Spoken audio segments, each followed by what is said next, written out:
module for TOVP, how the universe looks like, a group of devotees. And they're working very hard whole day, and one day they fell asleep, they went to sleep at like 12:30 at night. Maharaj told all the devotees, we'll see you tomorrow again for Mangala Arati. So all the devotees are up again for Mangala Arati. They went there, morning program. Maharaj is telling them, japa, you chant japa. And they're sitting, and Maharaj is waking everybody up, japa, japa. And they're chanting the 16 rounds. Darshanarti. And there's Bhagavatam class. Bhagavatam class is given by Gopal Krishna Maharaj. And it's in Hindi. The devotees are like, Maharaj, let's go to sleep. He says, forget it, we are all sitting down for class. And all these devotees are like this. Back of the class, everybody is sleeping. You see Giridhari Swami with his dandas sitting like that in the very front. He understands nothing. Doesn't speak Hindi. But he's sitting there. Why? Because that's Bhagavatam. The sound vibration is Krishna. Whatever he's going to listen to Krishna. So it doesn't matter if it's going to help, if he understands or doesn't understand. He's associating with Krishna. How much dedication is there? And Srila Prabhupada says, just by agreeing to receive this message, one can come up, and submissive hearing, one can come up to the level of Paramahamsa. That's the potency of Shrimad Bhagavatam. Hare Krishna. Any comments or questions? Yes, Prabhu. Hare Krishna, Prabhu. Hare Krishna. You were saying something like, even if Lakshmi Devi would be begging from door to door, you will still be blessed with unlimited opulence. I didn't understand what you were meaning by that. Yeah, Mahaprabhu, he is giving these blessings to Srivas Pandit. He said, because he's so dedicated to serving the Vaishnavas, serving the Lord, and even though his own son died, nothing can be more painful than losing your own child. Even though his own son died, he says, the service to Krishna should not stop. Mahaprabhu is performing kirtan. He should not be disturbed. So that's why Mahaprabhu blessed Srivas Thakur. You have no source of income, but you are engaged in serving the Lord. So you will always have opulence, that you will be able to serve the Lord, you will be able to serve the Vaishnavas. And he's making it all the way to the very extreme. Now Lakshmi Devi can't go begging door to door. She's the goddess of opulence. It's not possible for her to get rid of, have no opulence. But even if that situation arises, he will have enough opulence to serve. So Mahaprabhu is just taking it all the way to the very extreme. That means in any situation, he will have enough opulence to serve the Vaishnavas. Is that clear, bro? Okay. Yes, Mataji. You have been here many years, and I'm sure many other devotees, so I would, if you don't mind, I'd like to hear some pastime about Radha Madhava, because I'll tell you after. We just heard Jamnivas and Panchagrahi Prabhu gave some wonderful pastime about Jagannath and Shingadev. So I'm so eager, if somebody can tell, even if it's small, who has been here. Some small pastime of Radha Madhava? Yeah, like you know how Krishna reciprocates, right? And Prabhu's, there's an amazing story about Jagannath and Shingadev on TV, on Facebook. Okay. So we are wondering about anybody who had personal interaction with Jagannath. Madhava has a natural Brahman thread and a tilak. Natural. Because when the deity was being carved, the devotees, they said, we want perfect stone. The black granite, perfect. Don't want any defaults. So they said, yes, the deity is ready. You can come take him. So one devotee went to inspect the deity. It was Bhavananda Prabhu, if you know him. He's very, very, very particular about things. So he went there and he says, okay, start cleaning the deity. There's so much dust on him. So they were polishing the deity, and towards the chest, they found a white spot. The white spot on a black granite means the granite is not of good quality. It's not perfectly black. So they all looked at him, because he paid for the best quality granite. Okay, he said, don't worry, just keep on cleaning. So he kept on polishing, and the black spot, it turned into he has a full white mark all over his chest, as marked as a Brahman thread. And then he went up and started cleaning here. Again, the white spot appeared, and it's like a perfect tilak on his forehead. So you can see sometimes in summer during Mangala Arati, when Krishna is only wearing a chadar and a simple one garland, you can see he has this Brahman thread. And the deity of Srimati Radharani is made out of course, white marble. So everybody, when we went to receive the deity, he said, generally the white marble is very soft. The black granite is double the hardness of the white marble. But this particular marble was as hard as the black granite. It was so strong. And he said every time we hit the chisel, on the nail while we were carving the deity, it sounded like ankle bells. It was not just talk, it sounded like ankle bells throughout the whole time. So that's the first story of Sri Radha Madhava. Other ones I can tell some other time. Anybody has any other questions? Comments? Yes, Ro. What is the difference of Paramahamsa and Mahatma? Is different? The same? The qualification of Paramahamsa and a Mahatma. Mahatma, it's an open-minded person. He's not a narrow-minded person. Sri Prabhupada says all the devotees should become Mahatmas.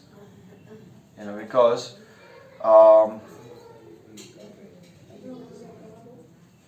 you can only become a Mahatma if you are fully surrendered unto the Supreme Lord and you are working on the level of taking everybody else back to Godhead. So that's a Mahatma. And that's why Sri Prabhupada said everyone should become a Mahatma, an open-minded person. He talks about this in the Nectar of Instructions. And then he talks about Duratma, or narrow-minded person. So that's a Mahatma. Paramahamsa, there's not much of a difference between the two. Because Paramahamsa does the same thing and he's constantly thinking about the Supreme Personality of Godhead.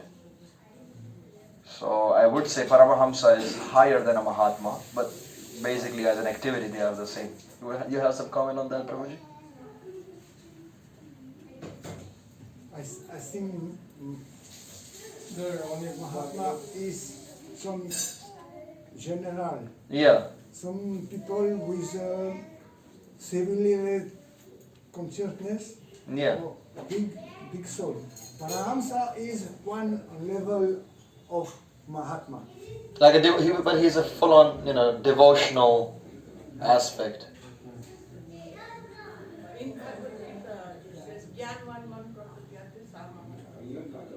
Yeah. So can you explain that? Yeah. It's the one who wants to, who's aware of Krishna, who's aware how to serve the Lord. Such a liberated soul is durlabha, is rare to find. I also remember some report of Shrimad Bhagavatam speak, one kind of sannyasi is Paramahamsa. Yes. There are 4 levels of sannyasi. Kutichaka, Bahudaka,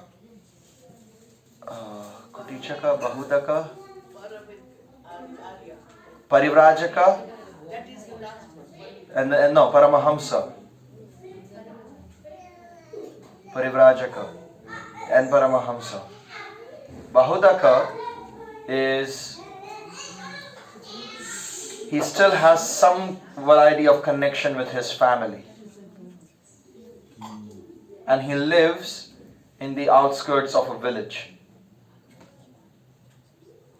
The food is being sent by the family. So he may not have any connection with his wife, but with his mother, with his sons, with his brothers, and he's being taken care of by the family. That's Kuti Chaka. Bahudaka, he begs for himself. He's not maintained by the family, and he lives in the forest. Parivrajaka, he already is a self-realized soul, and he is preaching all over the world. Or means wherever he can. He is dedicated to preaching. This is a traveling preacher. And Paramahamsa means while preaching he has realized the Supreme Personality of Godhead, and he is on the top level of devotional service according to his own capacity. So that is a Paramahamsa. These are the 4 levels of a sannyasi. The Gita, I was thinking that verse, the signifies that Mahatmanas and Mahaparta, Devim Prakita Mashrita. That means Mahatman always is under shelter of divine nature. Yeah. Yeah. Yes, Mataji. I have a question about Gurukul. You know that in Gurukul, my understanding, I may be wrong, is you teach them as a brahmachari.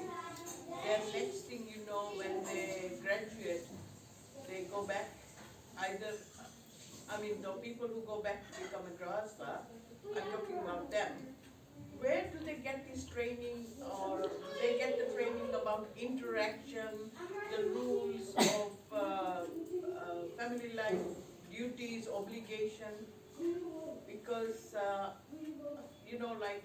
mostly the education is for brahmacharis, and then, so anyway, correct me or you can... See, you can't become a good brahmachari, a good grihastha if you have not been a good brahmachari. Because only a good brahmachari can become a good grihastha. That means all the necessary training of a grihastha ashram is given in his brahmachari life. For example, if a grihastha is not able to control his senses, he's not that much respected in the family or in the society. If he's just, like hogging over food, he doesn't, behave properly, he's running behind women, he's not considered as a proper person. Nobody will accept him. So that means he has to be able to control his senses. At the same time, brahmachari's second training is that he is sensitive about things. Right? Like the boys, when they are eating prasadam, if something is not served, you don't ask for it. Because that means it's not enough. Or it is finished. So you don't embarrass someone by saying, oh, can I have that? Oh, sorry, it's finished. No. You get what you get in your plate. So that's one way of teaching them how to be sensitive. So when the man is sensitive in the house, he knows, he's been respected. He learns how to, do things by himself. Women respect a man who knows how to cook. Right? If they can cook nicely in the house, women respect that. If he knows how to, keep his clothes tidy, he knows how to maintain, cleanliness around the house, he's respected. But if he just comes, from his office, remove his ties, throws it here, the briefcase throws it over there, he lies down like a potato on the couch, that's not respected. So where does he get the training of, maintaining cleanliness? He gets it in the school. Patience. To be able to hear. Where he gets that from? All these kids are running behind, running around the school, yelling and screaming. But you got to sit down there, study your books, chant your japa. So that happens in the school. That's where he learns how, to be patient. So all those qualities required in Grihastha ashram is being taught in the Brahmachari ashram. And that's how he learns how to be a proper Grihastha. So then there's a one part of